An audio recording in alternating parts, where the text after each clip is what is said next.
I remember they had a whole building with multiple floors, and I had machines on each 3 or 4 floors of this building, and we serviced it every day. That was like heaven, to go to one location and service 8 or 10 machines literally every day and collect money out of these things. But when you finally get 1 or 2 like that, it's very addictive. You want more of them. Coffee, micro markets and vending dreams. Break room legends and winning teams. Neil drops gold from behind the scenes.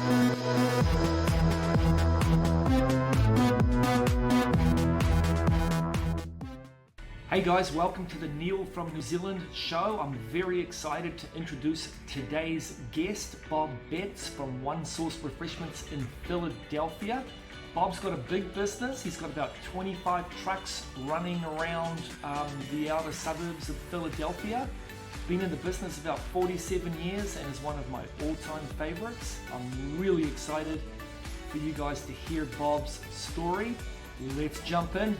Bob, how's it all going? Good, Neil. It's nice to see you as always. We have a bit of a relationship, you and I. It goes back a ways now. It does. You've been an avid supporter of a couple of products of ours, of which we'll talk about later. But yeah, I really appreciate it. And like you just said, we've known each other now for probably 12 years or more. I think that's about right. Yep. Give us a little bit of a summary of your business. How big are you? How many trucks out on the road? How many employees? If you want to start from the beginning, I've been in vending since 1975, and that's a little over 50 years now, believe it or not. Great. And I broke away on my own. I was with a couple of different vending companies and eventually became Canteen, and we have great respect for it. But I broke away in 97 with one route, and now we've developed ourselves to about 25 routes total. We are the largest independent in this region, and I'm very proud of that. And certainly when you start, you're always a lot nervous of making a jump. But I think in this case, it was the right move for me. And I think we've done a pretty good job of not only doing a good job of building the business, but I think staying on the cutting edge of technology, which you've helped us with, and some of the things that you've done to get us to where we're at. Yeah, and we're going to touch on both of those. We're going to touch on technology, and I know you're a big family guy, so I want to touch on that as well. Please. But if you go back 50 years, what prompted you to start this business? Why did you break away, like you said, with your first route? Why did that happen? And how much time did you think about it before you actually pulled the trigger? Yeah. Actually, when I took a job with a local company called AVM Services, which I just purchased again about 3 years ago, I bought them. So I bought the company I started with, and they were a nice family-run company. And the minute I went out on the truck the first time on my own, I loved the job. And the reason I loved the job was I could work independently. I was my own boss, and I could go out, as long as I treated customers well, and I liked being around the public. I was single at then. I could meet a lot of young ladies and stuff. It was a fun thing. It was fun, and I enjoyed it. The minute I went out, the very first day I went out on a truck, I loved it. So I don't think I really envisioned me getting to where I'm at now, but I liked the job. And from there, luckily, I had a mentor, Harry Mowery, who's pretty popular or pretty famous in our area. I followed him around. He went to a company called Interstate United, which was a national vending company, and it dramatically increased my pay immediately. It was a union shop, and from there, eventually, that company was bought by by Canteen, and I became now an Interstate Canteen employee for about 18 or 19 years. But I started placing my own machines, very small countertop, small offices. One of the stops that I actually started with, I still have, believe it or not. It's grown into a bigger account, but then that's unusual to have a stop that long. But I started placing my own machines in 1980, more as a part-time thing, because I started so early in the morning working for Interstate Canteen that I had afternoons free. Okay. And I was able to place a few, and then a few became a few more. And over the course of 10 years or 15 years, I actually had enough to have a route. And in 97, Canteen had purchased Blue Ribbon Services in Philadelphia, which was the largest by far independent in the city of Philadelphia. I knew I really wasn't a place for me there. There was too many people, too many supervisors, too many management people. And I figured at that point in my life, if I was around 40 years old, 42, I knew if I was ever going to make that move to do something on my own, it had to be now or never. And I was pretty good with saving my money over the years and being in a position where I could break and I did. And I think it was, in all reality, it was a good move in the end. And we certainly built ourselves. And I've got a great team around me that's helped me a lot. If in fact, if it was not for them, I don't think I'd even be where I am now. I couldn't be where I am now. You can't run. I don't care how good you are at anything. You can't do 10 routes. You can't do 10 different jobs, if you will, do them really well. We'll talk about that a little later, because I Sure. agree. Without a team around you, we as entrepreneurs, we've got big visions, but sometimes I know for me, it's hard to put the wheels in motion to actually achieve the vision without the solid team. So, Agreed. and I know some of your team members, and I know how kind of respected they are in the whole industry. Everyone goes to Jared for technology situations, especially if it's Cantaloupe. Hey, so earlier you mentioned a mentor. Who was this mentor guy? How did you meet him? And how important was he to helping you figure out all the different ins and outs?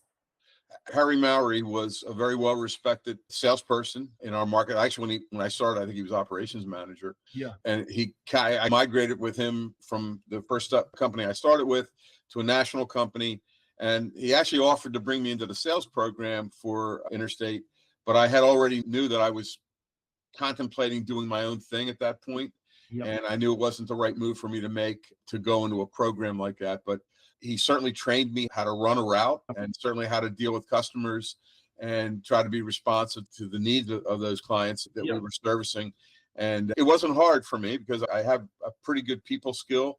And as long as people are reasonable with me, I actually had a horrible route, to be honest with you. I had a horrible route in Center City, Philadelphia, but I don't think I knew the good from the bad. I just had a route and I just went and did it. And I made friends with people, and generally people are good if you get to know people and you form relationships with them. And with our product mix that we have on the truck, you have products to give away, a pack of crackers and a soda or something to a person on a dock or something. And you can make friends pretty easily, is my point. You can make friends pretty easily. It was kind of like my own little business almost. I really loved that part of it. You were controlling your own destiny. I was controlling my own destiny. Correct. And we as entrepreneurs love that. And I know what you're talking about, because back in the day, when I was a manufacturer's sales rep, I had my own route. So I would work up to about 3 o'clock, and then I'm in the route truck and I'm out filling machines. And I, just like you, I absolutely loved it. Fell in love with this industry just from that.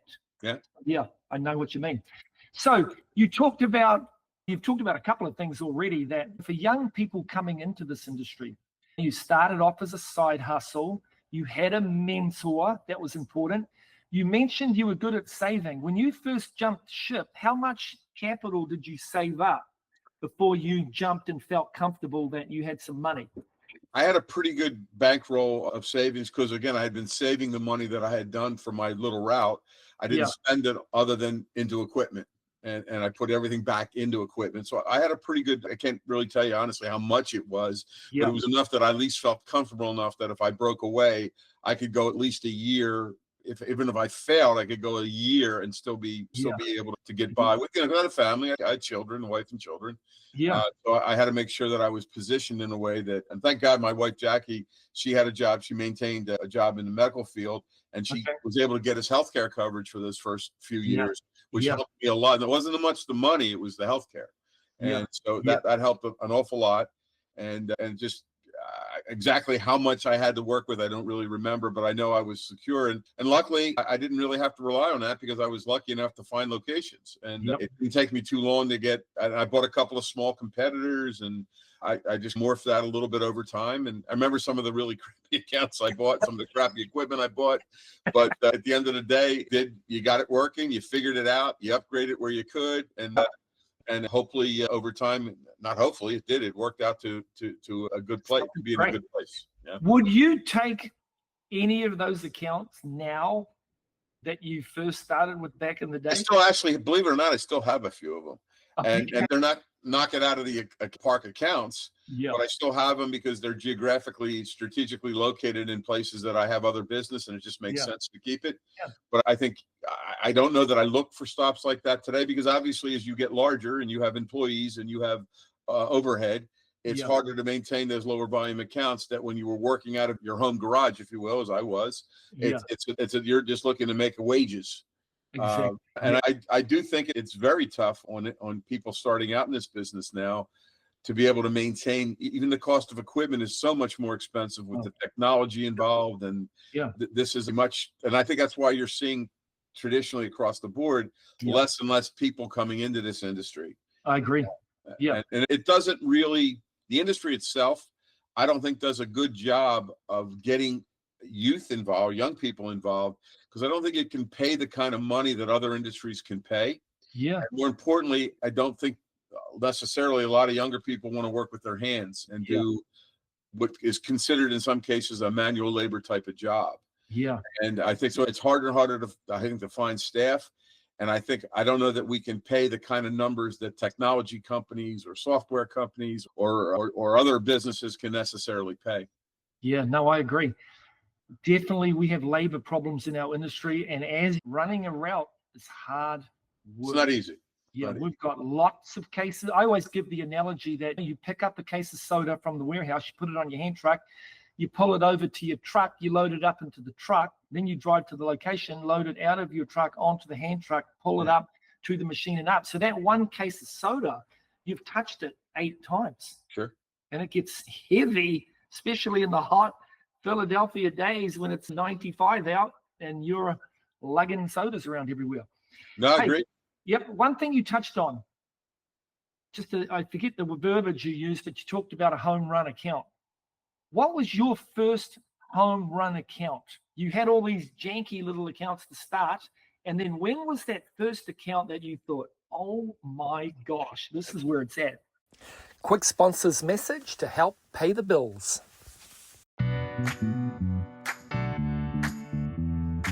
Growth is the goal of every business, but it's a challenging journey. Evolving consumer needs require new solutions. Meet the Smart Store by Cantaloupe, a modern self-service solution designed to eliminate theft, boost sales, and securely scale your business. The Smart Store isn't just another vending machine. It's the next generation of retail. Using weighted shelves with 99.9% accuracy, the Smart Store automatically detects and charges for items removed, effectively eliminating theft and opening new possibilities for where you can safely operate. Smart Stores are a fit for more than just traditional vending locations. They can be placed anywhere, such as multifamily properties, gyms, universities, recreation centers, and more. The Smart Store also removes the limits of what you can offer, from stocking fresh food and household essentials to selling pet supplies and even renting recreational equipment. Products don't grow businesses, solutions do. Expand into new locations with peace of mind and challenge what is possible with the all-new Smart Store. Ready to get started? Visit cantaloupe.com/smartstores to take the next step. And when was that first account that you thought, oh my gosh, this is where it's at? I got a stop called Metrophone in Philadelphia. Yep. And it was, remember the bag phones when they first came out in a bag? Exactly. And I remember it was 30 people in a little corporate center. And I'll be honest with you, I didn't even know what a bag phone was. People were not talking about cell phones to the level they certainly are today. But I remember they had bag cell phones. And we got it at a time where that industry just took off. Yeah. And I remember they moved from that small little office in a corporate park to a much, much larger office in King of Prussia. And we had them for quite a number of years, and they grew into a really large company. Now I think it's now Comcast. It was one of the acquisitions Comcast made. Yeah. But I remember they had a whole building with multiple floors, and I had machines on each 3 or 4 floors of this building, and we serviced it every day. And to be truthful with you, honestly, Neil, that was like heaven to go to one location and service 8 or 10 machines literally every day and collect money out of these things. Yeah. It was like phenomenal, and it set the table for what you'd hope to be able to get more of. But that was when the light came on, where you were thinking, wow. Light had already been on. But I think there's always that self-doubt in yourself and your ability to get these kind of accounts. Yes. And I think that's where, when you finally get a 1 or 2 like that, it's very addictive. You want more of them. Yeah. Hey, and back in those days too, right? No credit card readers. So you saw the cash immediately. Yeah. It was cash. And we did have bill acceptors on most of them, although I do remember a time prior to me starting on my own, that we didn't even have credit card readers on. I serviced equipment originally when I started they weren't even glass fronts. They were the old flapper style pastry and snack machines. And I even bought some, by my own admission, I even bought some of the old hand crank pull machines from companies that were in business from the 40s and 50s and 60s probably. Yeah. But they made a little money, and you put all that money away, and it's like a nest egg that you build, and you hopefully do something constructive with that money, and it creates greater wealth over time, and you're invested in better equipment and better technology, and hopefully if you're lucky, it works. Right? Yeah. I'm listening to this and I just hear so many things stacking up. That first and foremost is you loved doing this. I did. That was good. Yeah, exactly. Right. I'm the same. Your wife had a job and she had medical. The medical costs these days just alone are like panic. Insane. So we pay them for our employees. I know, it's crazy. Yeah. Crazy. Yep. And then you love talking to people. I tell people you've got to be a people's person here, because these are relationships, and we're in such a competitive industry that if you screw up and you don't have a good relationship, they'll bring someone else in and you'll be out. Yeah. So that adds up. Okay. When did you progress to employee number one? Obviously, you were out doing this by yourself for a while. I started out actually with my own route had gotten so heavy that I had 2 or 3 different people over a couple of year period that would meet me when I got done at noontime or whenever I was done my route, would meet me at 12 or 1 o'clock and help me. And I'd run a helper on the truck. 2 guys on the truck, and that way I could get 8 stops done because I had help. Yeah, exactly. So that's how I started for actually I would say 3 or 4 or 5 years maybe I did that. Yeah, that's a good transition. It was good, and I still could get done at a reasonable time. Yeah. I think when I finally reached a point that I literally couldn't, the challenge I had was when I was going to a geographical area today and something broke that I was at yesterday. Yeah. And I had to go fix it. Yeah. And I literally ran out of time. I couldn't do the stops that I had to do today. Because stops aren't always open 24/7. So you have to be there by 5 or by 7 or whatever. So I remember having to make that choice at some point that when I finally said, what am I going to do here? I couldn't fix everything and fill everything and sell everything. And I reached the kind of a crossroad where I had to come up and say, look, it's either time to put up or shut up, if you will. And that was when I remember, and I started to get headaches and stuff too, because I think the pressure of 2 jobs and not getting things done and the fear of losing a piece of business because you didn't service it properly, that weighs on you at some point. And then I think I reached a point that I had to make a call. I had to go, the road split. I have to go left or I have to go right. And I made the decision at the time. And again, I was always careful with debt. So I tried to make sure that I wasn't deep into debt. Yeah. And I figured if ever is going to be a time to do this, it's now or never. Yep. I love that. And you mentioned another thing here, debt. This business can pile debt on you. That's correct. If you grow too fast and not monitor things. So have you always been good with numbers? It sounded like. Yeah, I'm openly admit I'm not the brightest bulb in the circuit, but I'm very good. I'm good with money and I'm good with numbers. Yeah. And again, I don't make it too complicated. I don't think I'm good at calculus, but I don't think you need calculus for this. No. Yeah, exactly. And I do know that 2 is better than 1. And as you start to accumulate that, the more you get and the more you can generate, the better off you are. And I think that you have to be somewhat careful, like I said, with your debt. And I think that's a big issue that people don't always understand when they get into this business is they have to control their debt. They have to manage their debt wisely, and they have to understand the risks in this business, because what you have today, no matter how good that stop is, if a national account signed and somebody gets that national account, if you have an agreement, and luckily at our stage we do, but you're only staying to the end of your agreement term. And a lot of operators don't even have agreements on things. So it comes back to, you can be stuck. I've bought a number of operators who have bought I won't say they're scam vending deals, but the healthy vending or the pie in the sky type of vending that have paid way too much for equipment that costs way more than it should, and then get subpar, not very high quality locations with it. And then they're stuck with equipment not generating near enough money. And then they ultimately have equipment that's not sellable or very limited opportunity to resell that equipment. And I think I've seen a lot of people get hurt. And to be truthful, Neil, I feel bad for people like that because they get kind of lured into something thinking there's going to be this unbelievable windfall of money. Yeah. And I don't think they think it through. And I've probably talked 20 people over the years out of vending, and they'll always say, because you're in the vending business, you don't want competition. And that's partially true. But I think the other issue is the risk you take when you get in this, your ability to find locations and find new business and be able to replace that machine when you lose an account. And if you have a subpar machine and you put it on location and a guy comes in with really nice equipment, you're probably not keeping the account. And now you're stuck with equipment that you can't sell, nobody wants, and you don't have a place to put it. Yeah. And that can beat you up pretty quickly. That can hit you pretty hard, pretty quick. Yeah. And then throw on top of that how hard this is to do in terms of physical labor. So then you're absolutely correct. Yeah, then you're stressed out about the finances, and then you're thinking forward, you don't know what to do. And on top of that, you better get out and fill your machines today because you're gonna lose them if you don't. Yep. It's never ending. All right, let's skip ahead. Let's jump ahead about 5 years. 2 to 3 trucks out.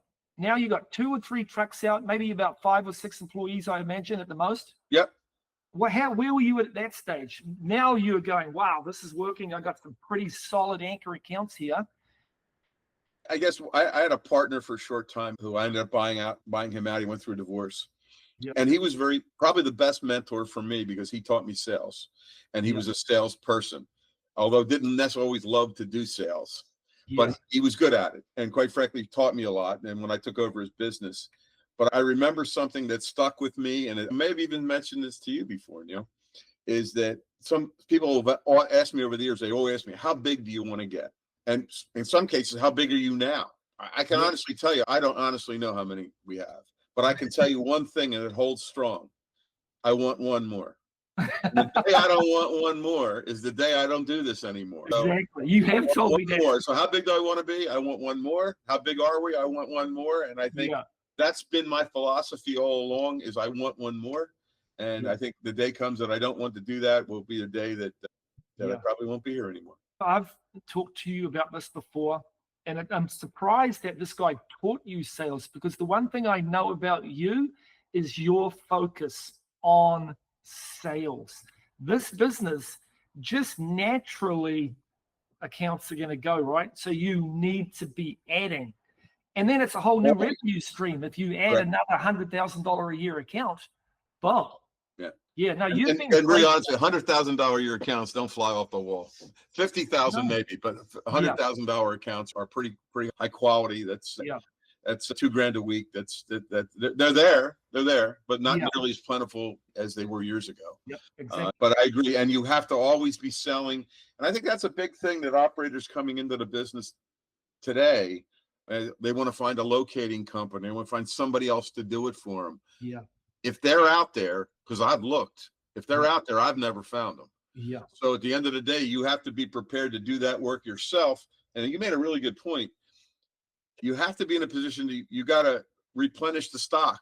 You got to replant the field. You got to make sure that when things go away, you can get new to replace. Yes. And that's not just going out into a machine and collecting money because people bought 50 items out of your machine. You have to be able to replace the things you lose. And you have to have a certain ability to be able to sell this and get other customers involved. And you have to have the right equipment, and you have to have the right technology, and you have to have the right people working with you, and you're going to be able to fix things. And you made a really good point. This is a tough business because you have to be a repair person. You have to be a salesperson. You have to be a filler or a service person. You have to be customer service. You have to have a fairly cordial personality.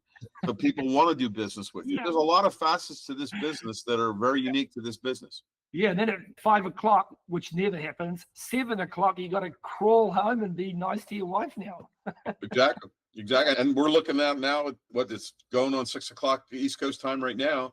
And to your point, I don't ever leave the shop, never before 6 o'clock. And I'm here on Saturdays. But again, a little different as a business owner. This is not work to me. This has become my life. Yep. And when it's part of your life, but there's an old saying, I think, that says, if you love what you do, you never work a day in your life. Is that right? I love that. And I think that's my philosophy, people say to me, why do you do this? Or why do you do this? Or why do you spend so much time? Again, if you love what you do, I don't think you work a day in your life. And God has blessed me. God has blessed me. And I honestly tell you this, Neil, there isn't a day that goes by that I don't thank God, because I know a lot of people in this world that are 100 times smarter than me. You are probably 100 times smarter. No, I wouldn't say 100. But at the end of the day, I've been blessed to be maybe at the right place at the right time. Yeah. No, I think as entrepreneurs, we always say that we're not the brightest bulb. I do that. I tell everyone my elevator stops at the 9th floor.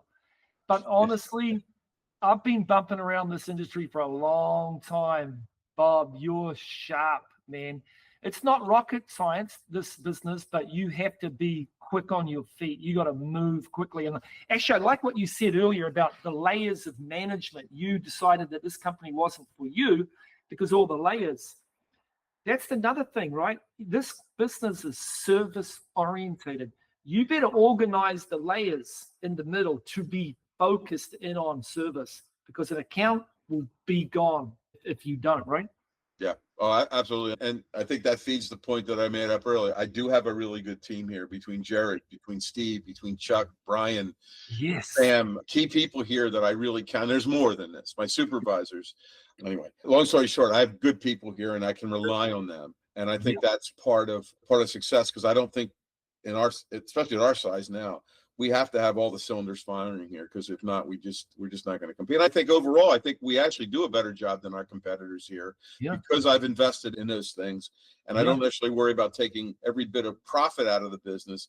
I want to reinvest in the business to make us better, and I've done that all along, working with you, with bringing in Zippy Assist and bringing in Vent Central and things that we've done over the years. It's always been in an effort to become better and more viable, more visible in the marketplace. I can see just in this chat right here why you've been so successful. Having that attitude of one more is perfect. And then you get the right team behind you, you train them properly on the right goals, then you have that attitude of one more, you're going to grow, especially with the focus in on technology. So real quick, glass fronts, bill validators, credit card readers, technology keeps coming. And it sounded like you've always been on the lookout for new technology to help you figure this all out. And I'll tell you a quick story here too. It's funny. Anat from Cantaloupe. Anat was one of the original owners. I remember that there was talk, and Jared was very instrumental of getting us to adapt to Cantaloupe, if you will, light speed and things that we put in. But I remember at the time when he came in, and the cost was like ridiculous. And I'm thinking, this is ridiculous. Who's going to use this crap? And in the end, I remember Anat sent us 50 devices, or I'm sorry, 500 devices. Oh, wow. And we put them on. We did 2 routes or 2.5 routes, whatever the hell it was that we did. And we started to use it, and we could see the difference. We were pre-picking items. We could see the dollar savings from labor and how easy it was to load our trucks and unload our trucks. So it was almost like, dare I say, a heroin addict, where they give you for your first dose of drugs for free. And they say, and then once you're hooked. And I remember him going back, he wouldn't give us the 501. No. It was 500. Any more, you buy. But it was proof of concept. But it sold me, and I realized at that point in time there was no price that I could not pay if I was going to stay in this business. I had to invest in that. So subsequently, I have been, and with the help of Jared and with our whole team here, we've tried to stay on as close to the cutting edge as we can on technology. So that if there's anything that makes viable sense to me, I'm going to invest in that, and at least go down the street to look at it and see if it's worth doing. And coolers right now are the thing. Everybody's dying for coolers, and I don't think we're quite there yet on everything, but that's the next wave, and we're going to be hopefully very aggressive in that market as well. Yep, I love that. And it's not like you're willy-nilly diving into technology, right? You guys have got your own process to be open, to spot it, and to bring it in and go, all right, where can this fit in? Because that's important. Correct. Absolutely correct. Absolutely right. But it's come a long ways, and you've been part of this, from what you've done and what you've pressed on and the things you've invested in. It's come a long way. And again, this is sometimes maybe that separates the men from the boys, is the ones who don't want to invest in things like that and lay by the wayside. The other thing I will tell you, honestly, the value of your business is worth a lot less if you don't put the technology in it. Exactly. Because you're not going to get the dollars out of it that you expect if you do want to sell. Yep, exactly. No, I totally agree. Hey, question, Zippy Assist. You've been a backer of everything that I've thrown at you. And like you said earlier, I'm an ideas guy, man. But Zippy Assist came out of me being in this business for so long. And I started being central because I could see no one was helping the operators be successful online. And I didn't know what I was doing, but I thought, you know what, I can figure this out. So I jumped in, and then you were within our first 12 customers. And together we taught each other. You were really good at telling me what you wanted. And then if I didn't know what it was, I would go and find out and then come back. And then I'd build a program around it. Now with Zippy Assist, Zippy Assist, I saw a gap. We've got really bad communication in our world because our problems are worth $2 to $5 and no one wants to pick up the phone and communicate and they just walk off. So you bought Zippy Assist in, and I know you're a very active user now, and you've actually helped us sell it. Cyrinus Vending's come on board. Jim Evans has come on board for your advice. But you told us the first time I called you that, you didn't think Zippy would work here. Remember that? Neil, I was the same idiot who didn't want to put cantaloupe on anything. It wasn't that I didn't think it had some merit. Yeah. I think it was more tied into another guy's pulling at my wallet. Another guy wants money from me. Yeah. And I'm not just saying this for whatever interview we're doing. I'm saying this honestly. Yeah. Zippy Assist is really a good thing for us. Yeah. It's separated us from a lot of the crowd, if you will. It allows us to have direct contact with our customers. Yeah. And we've done very well with that. It's been a godsend. And nothing we put out in the field, including micro markets, everything gets Zippy Assist on it, so the customer can have direct contact with us. Yeah. But there's a cost. And everything else, if you're not generating enough dollars, it's nice to buy a car, but you may not be able to have mag wheels on that car if you're not generating enough, if you can't afford the payment. So at the end of the day, it's a great thing. And it's certainly something that I think operators should use or have something like that. But I think you did a really good job at it. And you are right. When I first started with that, it was somebody else is just asking for money. Everybody's asking for money. Everybody wants money, but we're struggling to make money here. But I think in the end, it's been a real asset for us to have. I appreciate you saying that. And you're right. With the cloud, everything's moving to the cloud now, right? So for that $1 that you spend, you got 50% product cost right out of the gate. And then you've got all these cloud costs that, you've got to pick and choose your battles. You're right. Yeah. Really appreciate you guys going in with Zippy, and really seriously thank you, because you're one of our best salespeople now. We just called Bob. Who was I just talking to? So I was talking to, I won't mention names here. I don't want to mention it, but I was talking to a coffee service operator in our market, and he actually called me a couple of weeks ago and asked about it. And I'm not sure the application on that, because I told him I can only tell you my experience with it. Yeah. And I said, I'm very pleased with it, what we used it. I'm not clear of the application for coffee service customers, but having said that, I don't know. We haven't ever really discussed that. Yeah. So there may be a whole different application to that you haven't shared with me, because I've never asked. We've got several dedicated office coffee suppliers who put it on bevy machines, kombucha machines, everything.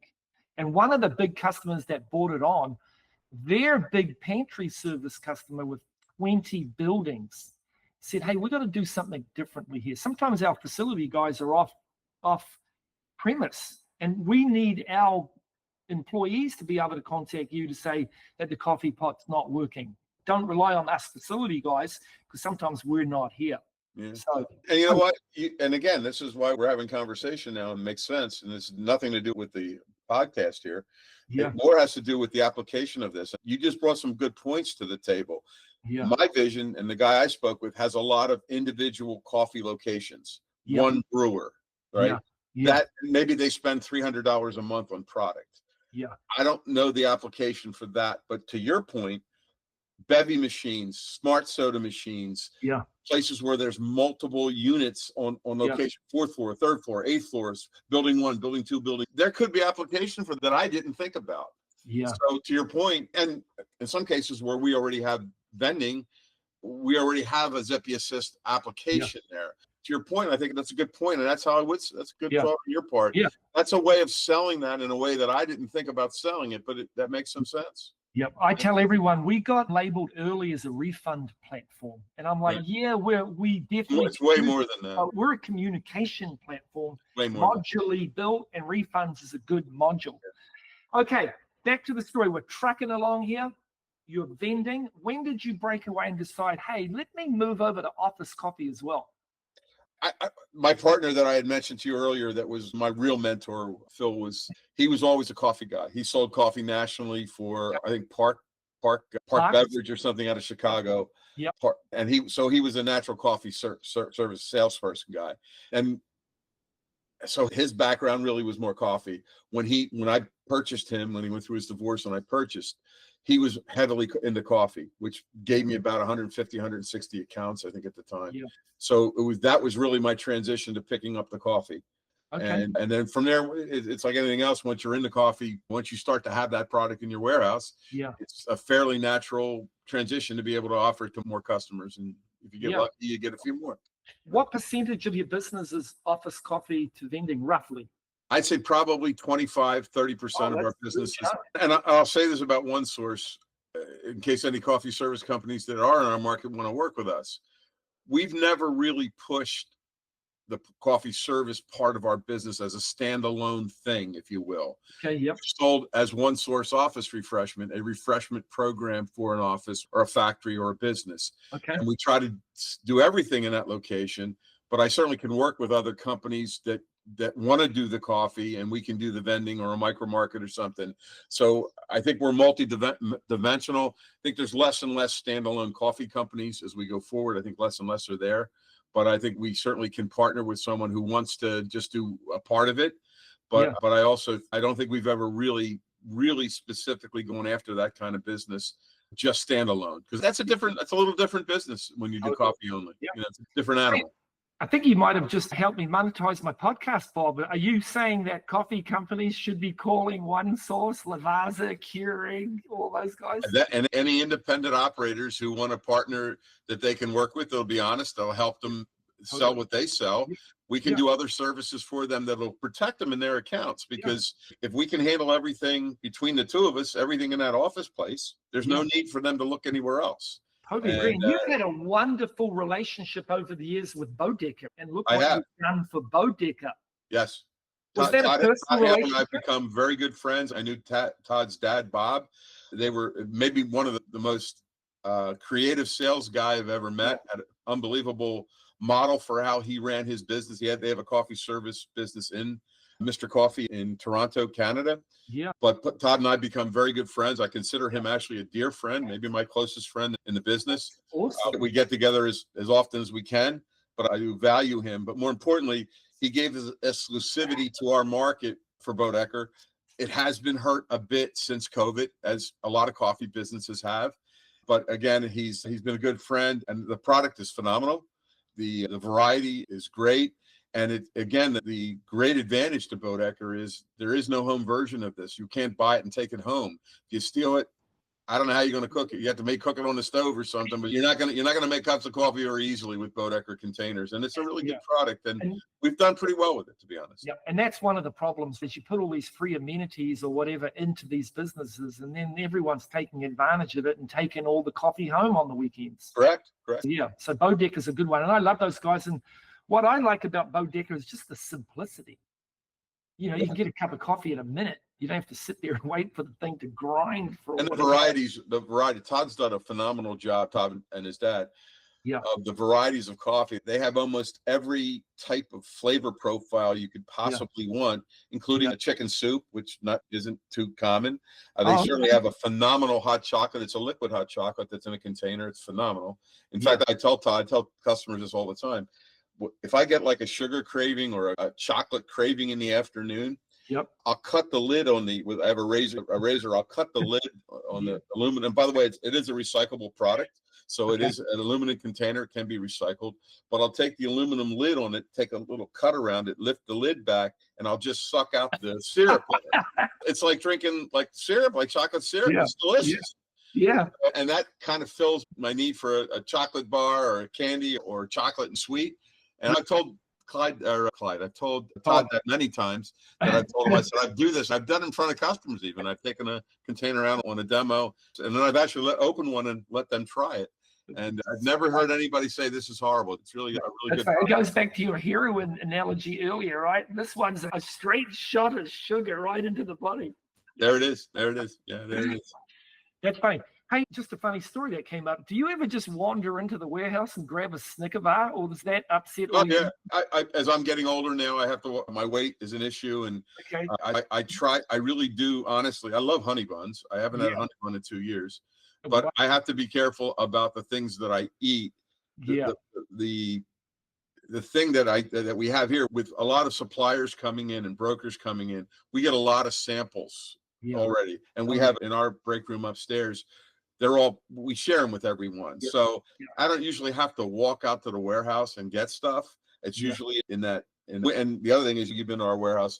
We're right across the street from a Costco, and I'm sucked in every time I go to Costco because you buy these big bags of stuff like chocolate-covered pistachios out there, and they're good, but there's no human in the world can eat that many chocolate-covered pistachios. So you have 5 of them, and you got a bag of 500 of them sitting there, and like you're done. So I leave them out. I put them out in a bowl with a spoon, and everybody partakes in it. Yeah. But I do occasionally go out and grab something. But I am more of a cake guy than a candy guy. If I do eat something, it's usually a cake. But I'm really careful with I try to be careful with what I consume. Yep, I love it. Hey, couple more minutes, and then we'll end this thing. But real quick, micro markets. Out of the blue, someone came to you, if it was Jim Brinton from Avanti or whoever. Yeah. How fast did you jump on the micro market thing? And now in Avant, how you just mentioned you were looking at smart coolers. How did that all transition take place? Well, I'll start with the first thing. We put our first cooler or a micro market out, I think it's now 13 years ago. Okay. We had put micro market out before. It was actually Company Kitchen. I don't think it's even, they're not in business anymore. I remember those guys, And we had Company Kitchen, and we went, and quite frankly, we made a lot of mistakes, so we didn't know what we were doing. But we were very eager to get involved in that because I saw something there. Yeah. I think where I've soured a bit is, and if people tell you they're not getting shrink and they're not getting theft, they're lying. Yeah, because we have a real good cross section of accounts, and they all steal. Yeah. So you have to build your margin into your cost of goods, and you hopefully can get an agreement with the customer that that are willing to support the shrink numbers, and or at least do something with the footage that you can provide, which is expensive to get that footage, and at least make changes in the personnel to offset that. They don't. All businesses have trouble now finding people. They're reluctant to let people go. So it becomes a bit of a challenge. I think that the answer to this and the fix to this, to your point, is these coolers that will eventually not allow entry until you scan. You scan entry, and then it says, Neil was in my micro market today at 2:00 in the afternoon, and he took 2 Mountain Dews and a turkey sandwich out, and they bill you right to your credit card. That's where I think the future of vending is going, period. I think vending machines, there'll be a place for vending machines as we know them today. I think definitely certain applications, but I think you're going to see more and more of a system in place that will refrigerated, non-refrigerated payment centers that are really tied into mostly credit card. I think that's the future, and that's where we're going to invest in that. So, but I don't think that I don't think all the coolers are quite there yet either. There's challenges with each one of them that we've tested. We've had quite a few in here to test, especially when you start to look at food items and different things that are unique to what you sell. So that's the challenge, but I think that's not far off. I'm not talking 5 years. I'm talking maybe 5 months. That's coming. And then you have to, the volume has to drive pricing down. It's very expensive to do that right now. Love it. Hey, 2 more questions, and then we're done. First and foremost, 12 years ago, I started Vend Central, or more, actually 17 years ago. You have been a big customer of ours for many years. And then 5 months ago, I was blessed to have Cantaloupe come along and buy the company, which is amazing. So now they've changed their name over to Vine Digital, and you are still a customer with them. How are they going? How's it? It's a great question. I like their vision.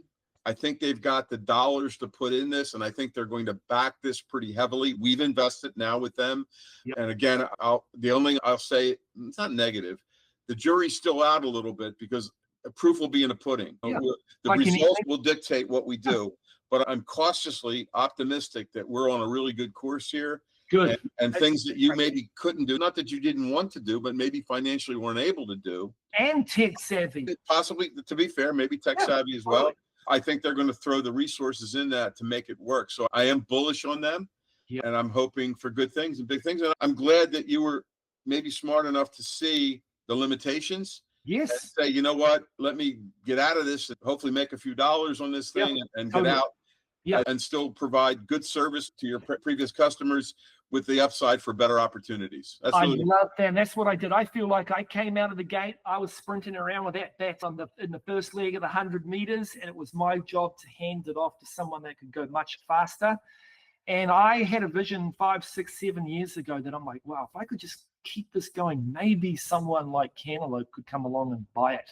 So I'm so glad to hear that they are running with it, because that's what I'm all about. I feel we're in an ecosystem here, and it's our job to preserve the ecosystem and make it grow properly. So I'm glad to hear that. Hey, last but not least, family. But I know you're a big family guy. I just saw a picture of you at the baseball game a couple of weeks ago. I think you had a box and you had your whole family there. How important is family and helping you with this company? And I think anybody who listens to this podcast will know the sacrifices you make in growing your business, and maybe the times away from your children that maybe you had to spend to build your business. The grandchildren give me an opportunity to make up for things and I did try to always be involved in my kids. I would give up sleep to make sure I was involved with their lives.